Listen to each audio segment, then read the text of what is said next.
자, 우리 히브리서 4장 말씀 보겠습니다. 히브리서 4장 14절에서 16절까지 말씀 함께 보겠습니다. 신약 성경 히브리서 4장 14절에서 16절 말씀입니다.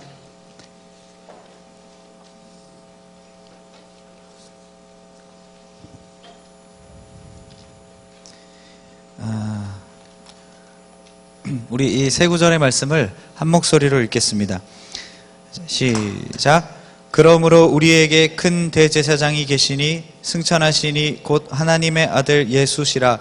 우리가 믿는 도리를 굳게 잡을지어다. 우리에게 있는 대제사장은 우리의 연약함을 동정하지 못하실 이가 아니요 모든 일에 우리와 똑같이 시험을 받으신 이로되 죄는 없으시니라. 그러므로 우리는 긍휼하심을 받고 때를 따라 돕는 은혜를 얻기 위하여 은혜의 보좌 앞에 담대히 나아갈 것이라. 아멘. 우리 함께 주의 보좌로 나아갈 때 이 찬양을 하면서 우리의 마음을 하나님 앞에 먼저 드렸으면 좋겠습니다. 함께 찬양합시다. 주의 보좌로, 주의 보좌로 나아갈 때에 어떻게 나가야 할까?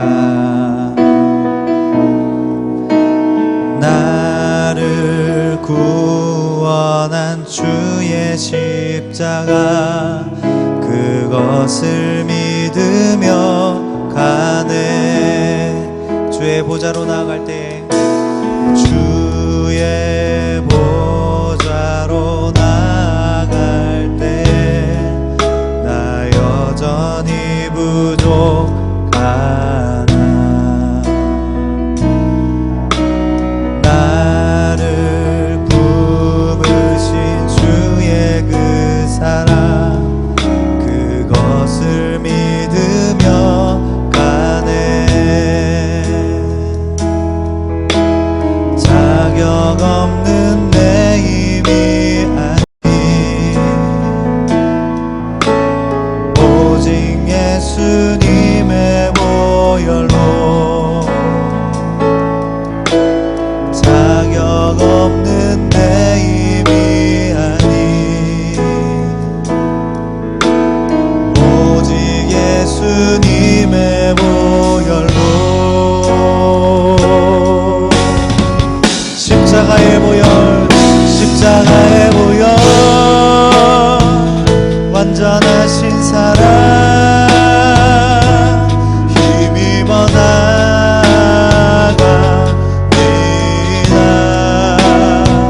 십자가의 보혈, 완전하신 사랑 힘입어 예배한. 십자가의 보혈, 완전하신 사랑, 십자가의 보혈, 완전하신 사랑 힘입어 나아갑니다.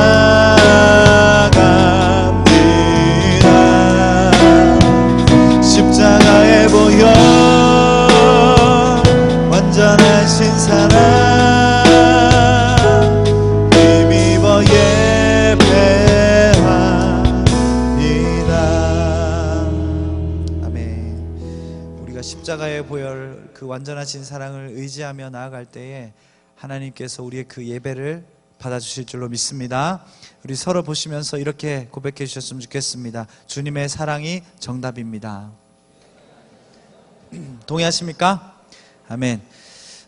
유명한 강사들이나 교회 차원에서 보면 어떤 간증자들의 그런 유명한 강연 또는 간증을 듣다 보면 신뢰가 가는 강연이나 간증이 있고 또 신뢰가 가지 않는 그런 강연과 간증이 있습니다. 그것은 그들의 실제적인 어떤 경험이나 또는 우리 눈으로 확인 가능한 그런 그들의 삶의 태도와 관련이 있을 것입니다. 그들이 실제 자신들이 주는 조언이나 자신들이 말하고 있는 하나님에 대한 그 고백, 그 간증과 같이 살아가고 있다면 우리는 그 강연이나 간증의 내용에 크게 공감할 수 있을 것입니다. 그러나 실제 삶과 완전히 다른 강연이나 간증의 내용에 은혜를 받고 도전받는다는 것은 매우 어려운 일입니다. 예를 들어서 아주 유명한 스님이 고등부 주일 예배에 와서 이런 이야기를 한다면 여러분 어떻게 반응하시겠습니까? 여러분 하나님의 말씀을 읽으십시오. 하나님의 말씀 속에 길이 있고 하나님 말씀 속에 은혜와 응답이 있습니다. 주 예수를 믿으라. 그리하면 너와 내 집이 구원을 얻으리라. 나미아미 타불. 이렇게 해버린다면 아무도 그 얘기에 대해서 아멘이라 할 수도 없고 은혜 받지 않을 것입니다. 예전에 제가 실제로 경험했던 일인데 그때 당시에 패션 오브 크라이스트라는 그 영화가 상영되고 있었던 시기입니다. 아주 옛날이죠. 예, 제가 아주 어릴 때, 제가 10살 때인가, 예, 그랬던 것 같은데, 그때 이제, 영화를 보고 나오는 길에 엘리베이터에서 스님 세 분과 함께 탔습니다. 그래서 스님 세 분이서 막 농담 따먹기를 하고 계셨습니다. 예, 다 똑같습니다. 사람이니까. 스님이라고 이렇게 경건하게 이것만 하는 게 아니라 이렇게 서로 이야기를 오손도손 하는 걸 이야기 듣고 있었는데, 그 중에 한 스님이 아주 용기 있게 젊은 스님이 아주 개혁파의 스님인 것 같았는데 그 스님이 이렇게 얘기했습니다. 스님, 저희 패션 오브 크라이스트 보러 가실까요? 이렇게 얘기했습니다. 근데 사실 그렇게 했을 때 그 스님들이 굉장히 혼낼 줄 알았는데 그럴까요? 하면서 엄청 좋아했었던 그 기억이 있습니다. 그리고 또 엄청 잘생긴 사람이 제 컴플렉스는 얼굴입니다. 이렇게 말하면 아무도 그 말을 믿지 않습니다. 그 원빈이라는 아저씨가 계신데요. 예, 다 나왔죠? 예, 원빈이라는 아저씨가 계신데 잘 모르니까 여러분은 어남택, 어남류, 그런 사람들 좋아하시던데 원빈이라는 아저씨가 계세요. 연세가 좀 있으신 분인데 그분이 굉장히 잘생기셨는데 그분의 망언 시리즈를 제가 찾아봤는데 그분의 망언 중에 이런 말이 있습니다. 나는 내 얼굴이 그다지 마음에 들지 않는다. 그럼 대체 누구 얼굴이 마음에 드는 얼굴일까요?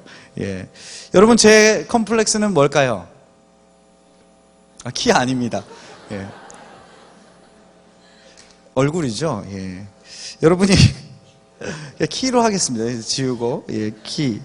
여러분이 웃는 이유는 안 믿겨서가 아니라 제 진짜 컴플렉스가 키라는 사실을 확실하게 믿고 있기 때문이라고 생각합니다. 웃으니까 좋아요? 그다지 키도 크지 않으면서 여러분이 웃을 수만 있다면 얼마든지 제가 거짓말 막 농담들을 할 수 있습니다. 저는 못생겼습니다 이런 거짓말, 저는 멍청합니다 이런 거짓말, 이런 농담 얼마든지 할 수 있습니다. 여러분이 이 말을 아무도 믿지 않을 거라고 믿습니다. 오늘 말씀해 보니까 15절에 우리에게 있는 대제사장은 우리의 연약함을 동정하지 못하실 이가 아닙니다 이렇게 말하고 있고, 그리고 모든 일에 우리와 똑같이 시험을 받으셨지만 죄는 없으시다 이렇게 고백합니다. 그분은 우리의 상황에 찾아오셨습니다. 우리의 환경에 동일하게 찾아오셨습니다. 나는 예수님이니까 신처럼 그렇게 우리에게 다가온 것이 아니라 우리와 똑같이 넘어지면 무릎에서 피가 나는 그런 인간의 연약한 몸을 입고 우리의 상황 속에 찾아오셨습니다. 갑자기 30살 예수님께서 나는 이제 공생애를 시작할 예수다 하면서 뿅 하고 나타난 것이 아니라 구유에 누이신 어머니와 아버지에 의존할 수밖에 없는 아기의 모습으로 이 땅에 오셨습니다. 전혀 특별하지 않게, 그러나 아주 특별하신 그분이 우리에게 오셨습니다. 오늘이 영하 10도라고 하던데 요즘 참 추운 것 같습니다. 특별히 최근 몇 년간 이렇게 추운 적이 없을 정도로 참 추운데 기온이 참 많이 낮아진 것을 느낍니다. 막 청바지 입고 있으면 허벅지가 다 쓸려서 바세린 발라야 될 정도로 굉장히 추운데, 예배 시간에도 여러분 피부가 걱정되는지 막 화장을 떡칠을 하고 계시던데, 그런다고 해서 어떤 그런 특별한 변화가 일어나지는 않습니다. 여러분은 모르겠지만, 여러분은 이제 착각을 하면서 화장을 하시겠지만 여러분에게 어떤 특별한 물리적인 변화나 화학적인 어떤 작용들이 일어나는 것은 없는 것 같습니다. 걱정돼서 립밤, 립글로즈, 립스틱 이렇게 입술에 뭘 그렇게 많이 바르는지 배부르시겠어요. 예배 시간 내내 이렇게 침 바르고 드실 텐데 한 끼 식사를 다 하시듯이 이렇게 자매들이 많이 바르시던데, 남자들은 이 손등을 무슨 아스팔트에 갈고 온 것처럼 이렇게 까실까실해서 뭐 없는데, 자매들은 뭐만 하면 이렇게 핸드크림 바르시더라고요. 예배 중간에도 바르시고 틈틈이 화장실 갔다 오시면 또 바르시고, 핸드크림 없냐고 지껏 쓰면 될 것을 꼭 남의 거 빌려가면서 그렇게 예배 시간에 굳이 이렇게 예배 시간에 한 번 돌리면 오질 않더라고요. 하나 뒤로 넘기면 끝까지 돌고 오더라고. 한 반이 많을수록 끝까지 돌고 오는 걸 봤습니다. 아무튼 요즘에 기온이 부쩍 떨어지는 바람에 감기로 고생하는 사람들이 참 많습니다. 자, 여기서 퀴즈. 빰빰. 자, 예수님께서는 감기에 걸리셨을까요? 걸리셨을까요? 걸리셨죠. 예. 동일하게 우리처럼, 이거 일부러 한 거예요. 예. 자, 동일하게 우리처럼 감기에 걸리셨을 것이고, 때로는 몸살도 경험해 보셨을 것입니다. 왜냐? 인간의 연약한 몸을 입고 인간의 땅에 오셨기 때문입니다. 그런 분이시기 때문에 그분의 위로에는 힘이 있는 줄 믿습니다. 똑같이 시험을 받으신 이가 그분이 우리를 위로할 때 그 위로가 진짜 위안이 됩니다. 인간처럼 아파 보셨던 분께서 우리를 격려하고 우리에게 힘 주실 때 우리는 힘을 얻을 수 있는 것입니다. 앞선 히브리서 2장 18절에도 이렇게 말씀합니다. 그가 시험을 받아 고난을 당하였은즉 시험 받는 자들을 능히 도울 수 있느니라. 아멘. 예수님께서는 시험 받는 자들을 이해할 수 있는, 시험 받는 자들이 어떤 상황인지 이해할 수 있는 그러한 환경 속으로 들어가기를 선택하셨습니다. 예수님께서 그런 상황을 안 가실 수 있습니까? 안 가실 수 있습니까? 안 가실 수 있죠. 하나님이신 그분은 짠 하면 그냥 시험 당할 즈음에 피할 길을 내셔서 피해 가실 수 있습니다. 얼마든지 그렇게 하실 수 있습니다. 그러나 우리를 위해 그것을 내려놓으시고 우리의 상황으로 들어오셨습니다. 이것이 바로 우리 구주 예수 그리스도의 사랑입니다. 그분의 또한 긍휼하심을 어디서 발견할 수 있습니까? 바로 이러한 모습. 나의 상황에서 나를 위해 큰 일을 베푸신, 큰 구원의 사랑의 일들을 베푸신 그 모습. 그분만이 하실 수 있는 그 십자가의 사건을 우리에게 베풀어 주신 그 모습. 그것을 통해 우리는 그분의 사랑과 그분의 긍휼하심을 경험할 수 있는 것입니다. 그 사랑과 긍휼로 인해서 오늘도 우리는 찬양했습니다. 감사하리 고백하면서 했던 것도 그분의 긍휼하심과 그분의 사랑 때문입니다. 오늘도 예배하게 되는 것입니다. 오늘의 이 예배의 자리, 은혜의 보좌 앞으로 우리를 부르신 그 예수님의 긍휼과 그 사랑에 감사하는 여러분들 되시기를 바랍니다. 그분은 우리를 사랑하셔서 우리처럼 되어주셨으므로 우리가 예배해야 마땅한 것입니다. 저와 여러분의 예배에 이유가 있다면 그것은 우리 주님 때문인 줄로 믿습니다. 다른 이유를 찾을 필요가 없습니다. 그저 주님 한 분이 여러분의 유일한 예배의 이유가 되시기를 바랍니다. 제가 2년 전에 학교에서 히브리서 과목을 듣고 나서 히브리서를 20단어로 요약하라는 과제가 주어졌습니다. 기말 과제 중에 하나인데 히브리서 전체를 20단어로 요약하라, 이런 과제였습니다. 그동안 배웠던 것을 곱씹어가면서 저는 또 이해력과 암기력과 집중력이 상당히 뛰어나니까 한 줄로 쫙 일목요연하게 적었습니다. 교수님께서 20단어 하라고 하셨으니까 제가 또 센스 있게 20단어 하지 않고 16단어 요약했습니다. 이렇게 요약했습니다. 영원한 대제사장이신 예수 그리스도는 우리 믿음의 주요, 우리를 온전케 하시는 분이시며 그분을 깊이 생각하고 굳게 잡아야 한다. 그분을 깊이 생각하고 굳게 잡아야 한다. 이것이 참 중요합니다. 앞부분에 영원한 대제사장이신 예수 그리스도는 우리 믿음의 주요, 우리를 온전케 하시는 분이시라는 말은 예수님께 대한 설명입니다. 그리고 그 뒷부분은 예수님께 대한 우리의 적절한 반응을 적어놓은 것입니다. 그것은 그분을 깊이 생각하고 그분을 굳게 잡아야 한다는 것입니다.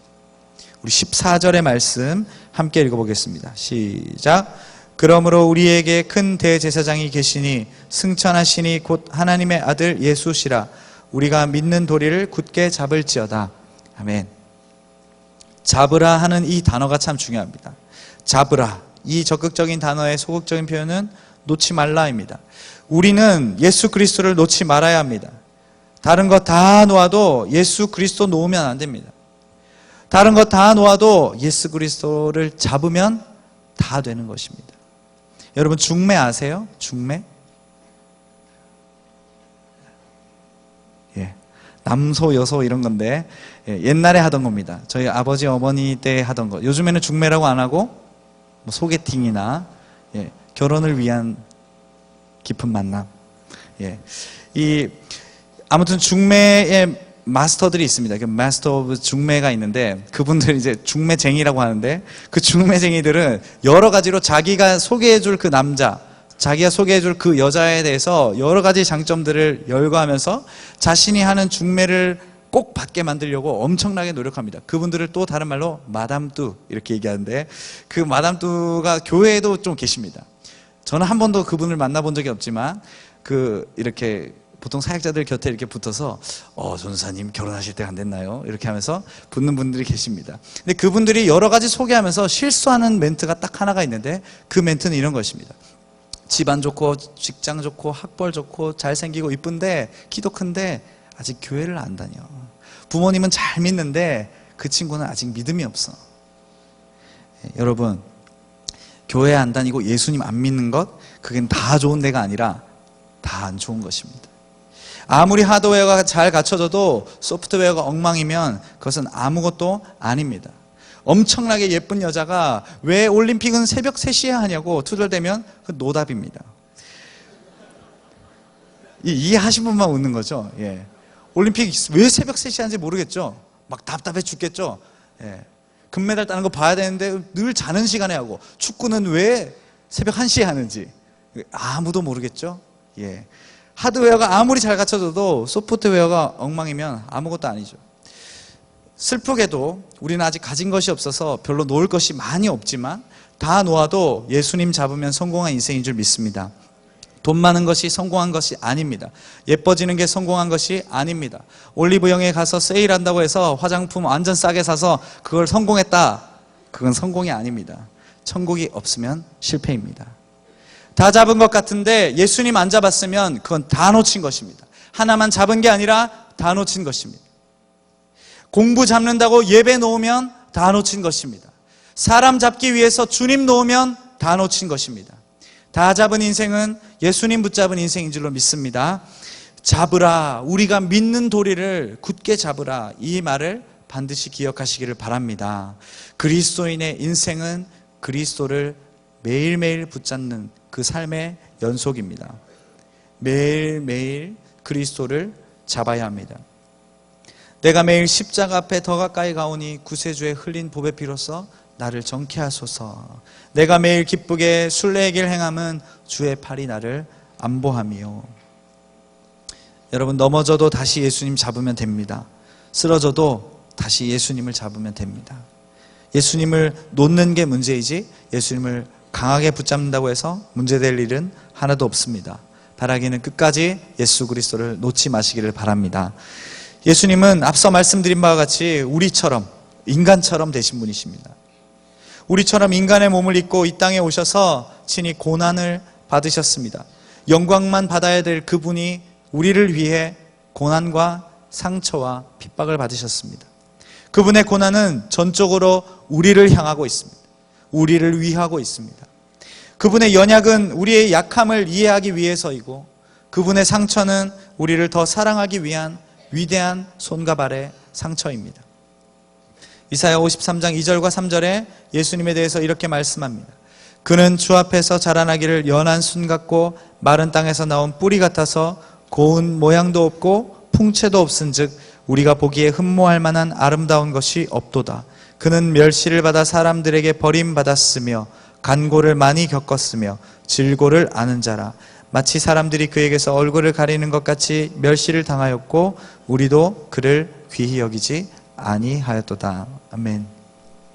연한 순 같고 마른 땅에서 나온 뿌리 같으신 예수님, 고운 모양도 없고 풍채도 없는 아름다운 것이 없는 예수님, 멸시를 당한 예수님, 그분이 이와 같이 되신 이유는 바로 우리를 위한 사랑 때문입니다. 우리의 연약을 이해하고 우리를 조금 더 품고자 하신 그 하나님의 사랑 때문입니다. 그분이 이렇게 우리를 사랑하셔서 우리는 그분을 예배할 수밖에 없는 것입니다. 주님, 오늘도 우리가 주님을 예배할 수밖에 없도록 해주셔서 감사합니다. 여러분, 이 고백을 함께 드립시다. 주님, 오늘도 우리가, 따라합시다. 주님, 오늘도 우리가 주님을 예배할 수밖에 없도록 해주셔서 감사합니다. 아멘. 끝없는 예배의 감격은 예수님의 그 놀라운 사랑을 묵상할 때에 찾아옵니다. 예배 가운데 놀랄 만한 감격과 감동이 우리에게 찾아오는 것, 이것은 예수님의 사랑 때문인 줄 믿습니다. 감격적이고 감동적인 예배 현장에 항상 빠지지 않는 것은 조명이나 악기나 무대에 있는 찬양팀이 아니라 예수님의 사랑에 대한 인간의 사랑 고백입니다. 예수님의 그 놀라운 사랑에 대한 인간의 사랑 고백이 있는 그 장소마다 감격이 넘치고 감동이 넘치는 것입니다. 예수님의 사랑을 묵상하고 나서 고백하는 인간의 사랑 고백이 있는 곳에 감격과 감동이 있습니다. 자발적인 찬양과 자발적인 예배가 이러한 예수님의 사랑에 대한 반응입니다. 오늘 본문 14절과 15절에 보면 먼저 14절에서는 예수님을 잡으라 이렇게 말씀하고 15절에서는 그분을 왜 잡아야 되는지에 대해서 그 이유에 대해서 말씀하고 있습니다. 그 이유는 그분이 우리의 연약함을 마땅히 동정하실 수 있는 분이시기 때문입니다. 예수 잘 믿는다는 말은 예수 잘 붙들고 산다는 말입니다. 예수님 잘 붙들고 사는 사람은 실패가 없습니다. 실수는 있을지언정 실패는 없습니다. 이렇게 예수님을 잡고 사는 사람에게 한 가지 미션이 있는데 그것은 예배입니다. 히브리서 13장 15절의 말씀에 보면 예수로 말미암아 항상 찬송의 제사를 하나님께 드리자 이는 그 이름을 증언하는 입술의 열매니라 했습니다. 예수로 말미암아 항상 찬송의 제사를 하나님께 드리자라고 말씀합니다. 예수로 말미암아 예배드리자. 예수님은 하나님께 나아가는 유일한 통로입니다. 요한복음 14장 6절의 말씀에서 예수님께서 이렇게 말씀하시죠. 내가 곧 길이요 진리요 생명이니 나로 말미암지 않고는 아버지께로 올 자가 없느니라. 예수로 말미암지 않고는 하나님께로 올 자가 없다 이렇게 말씀했습니다. 하나님께 나아가는 유일한 길이 되시는 예수님으로 말미암아 찬송의 제사를 하나님께 드리자고 우리에게 말씀하고 있습니다. 하나님께 나아가는, 하나님을 예배하는 통로는 오직 예수 그리스도밖에 없습니다. 이 예수님을 잡고 믿고 사는 사람은 찬송의 제사, 그 찬양의 예배를 하나님께 드려야 되는 것입니다. 우리에게 주어진 미션, 그것은 예배하라는 미션입니다. 예배보다 중요한 것은 없습니다. 여러분이 다 기억나지 않겠지만 최근 몇 주간 여러분 예배에 대한 설교를 들으셨습니다. All in one, All in two 기억나시나요? 예, 고개를 드세요. 예, 전혀 여러분 정신 차리셔야 됩니다. 예배는 그 어떤 것과도 바꿀 수 없는 소중한 것입니다. 예수로 사는 사람은 예수로 인해 예배하는 사람입니다. 우리의 삶의 유일한 원동력이 예수 그리스도라는 사실을 고백하고 우리 삶의 이유가 예수 그리스도라고 고백하는 사람들은 그분을 예배해야 합니다. 그분 앞에 최고의 것을 마땅히 올려드려야 합니다. 그렇다면 그분이 어떤 분이시기에 우리는 예배해야 합니까? 16절 우리는 긍휼하심을 받고 때를 따라 돕는 은혜를 얻기 위하여 따라합시다. 은혜의 보좌 앞에 담대히 나아갈 것이라. 다시 은혜의 보좌 앞에 담대히 나아갈 것이라. 할렐루야. 은혜의 보좌 앞에 담대하게 나아갈 수 있게 하는 두 가지 요소가 나옵니다. 그것은 긍휼하심과 은혜입니다. 먼저 긍휼하심은 과거의 잘못에 대한 하나님의 너그러운 용서를 말합니다. 하나님의 긍휼하심은 우리의 회개기도 가운데 가장 크게 경험할 수 있습니다. 지난날의 잘못을 회개하며 하나님 앞에 전심으로 기도할 때에 우리는 그분의 긍휼하심을 경험하게 됩니다. 그래도 사랑한다. 이러한 음성을 우리의 깊은 기도 가운데 듣게 됩니다. 그래도 내가 너를 사랑한다. 이 그래도의 사랑이 지금 저와 여러분을 향하고 있습니다. 하나님의 긍휼은 사람을 따지지 않습니다. 사람은 외모를 보지만 하나님은 외모를 보시지 않습니다. 우리의 중심을 보십니다. 우리의 마음 중심에 무엇이 있는지를 먼저 보십니다. 우리의 마음의 중심에 진심 어린 회개가 있다면 하나님은 그것을 보시고 우리의 기도를 들으시고 다 용서해 주실 것입니다. 이런 의미에서 우리가 나아가야 하는 은혜의 보좌는 바로 하나님의 용서를 경험하는 자리입니다. 오늘 이 자리가 그러한 자리가 되기를 기원합니다. 오늘 이 자리에서 드리는 회개의 기도가 하나님의 용서를 경험하게 할 줄로 믿습니다. 또한 16절에서 말하는 그 은혜는 값없이 주시는 하나님의 선물입니다. 특별히 때를 따라 돕는 은혜, 이것은 시기적절한 하나님의 은혜를 말하고 있습니다. 시편 37편 24절에서 이렇게 말씀합니다. 그는 넘어지나 아주 엎드러지지 아니함은 여호와께서 그의 손으로 붙드심이로다. 그는 넘어지나 아주 엎드러지지 아니함은 여호와께서 그의 손으로 붙드심이로다. 넘어지지만 완전히 엎드러지지 않을 수 있는 것은 하나님께서 그의 손으로, 그의 팔로 붙들고 계시기 때문입니다. 어린아이가 온 식당을 뛰어놀 때에 아빠가 뒤를 따라가며 아이가 행여 넘어질까 손을 받치고 있는 것처럼, 우리가 때론 넘어질 수 있지만 완전히 엎드러지지 않을 수 있는 것은 하나님께서 그의 손으로 우리를 붙들고 계시기 때문입니다. 때를 따라 돕는 은혜는 이러한 것입니다. 여러분, 하나님은 타이밍의 귀재이십니다. 우리는 라면 끓이는 물 언제 꺼야 할지 몰라서 라면을 과자처럼 씹어 먹기도 하고 라면을 우동처럼 먹기도 하지만 하나님은 완전히 다릅니다. 하나님의 때는, 하나님의 타이밍은 기가 막힙니다. 우리가 시험 당할 즈음에, 우리가 시험 당할 그 즈음에 피할 길을 내시는 분이십니다. 할렐루야. 그분은 은혜의 주님이시죠. 때를 따라 도우시려면 적절한 시기를 찾기 위해서 기다리는 시간이 필요합니다. 돌아온 탕자의 비유에 보면 그 아들이 집을 나간 그날부터 아버지께서 그 아들을 기다리셨습니다. 그 아버지가 종들을 시킬 수 있었습니다. 종들을 시켜서 저 멀리서 내 아들이 보이거든 나에게 카톡을 해다오. 내가 가서 슬픈 척을 하겠다. 그리고는 내 아들의 다리 몽둥이를 다 불어넣을 것이다. 이렇게 말하지 않았습니다. 그 아버지의 사랑은 달랐습니다.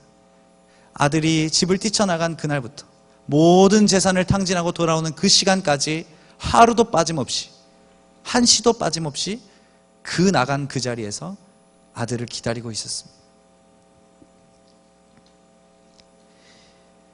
때를 따라 도우시려면, 하나님이 때를 따라 우리에게 은혜를 주시려면 우리를 기다리는 시간이 필요합니다. 그러나 하나님께서는 그렇게 우리를 기다리는 시간을 전혀 아까워하지 않으십니다. 우리에게 적절한 시기에 적절한 은혜를 주십니다. 오늘 우리에게 은혜가 있다면 그것은 지금 여러분에게 필요한 은혜이기 때문인 줄로 믿습니다. 오늘 찬양 가운데 깊이 주님을 만나고 고백했다면 오늘 그 고백이 필요하셨기 때문인 줄로 믿습니다. 오늘 말씀을 맺겠습니다. 오늘 본문에서 우리에게 강력하게 주는 키워드 2가지, 여러분이 반드시 기억해야 되는 키워드 2가지는 첫 번째, 잡으라. 두 번째, 나아가라. 예수를 잡는 복된 인생 되시기를 축복합니다. 우리의 연약함을 이해하시고 우리를 위로하시기 위해서 인간의 연약한 몸을 입고 오신 하나님이 바로 우리 예수님이십니다. 우리를 구원하고자 하는 아름다운 계획 속에 십자가를 지기로 결정하신 분이 예수님이십니다. 그분의 고난은 우리를 위한 고난입니다. 그분의 상처는 우리의 완전한 회복을 위한 상처입니다. 그러한 분이시기 때문에 우리는 그에게로 나아가야 합니다. 그가 계신 그곳으로 나아가야 합니다. 은혜의 보좌 앞으로 이제 나아갑시다. 하나님의 용서가 있는 자리로, 하나님의 은혜가 있는 자리로 나아갑시다. 매일매일 예배의 자리로, 매일매일 은혜의 자리로 나아가기를 사모하는 여러분들 되시기를 바랍니다. 오늘도 우리의 예배의 이유는 예수 그리스도입니다. 우리 함께 일어나서 함께 찬양하고 기도하겠습니다.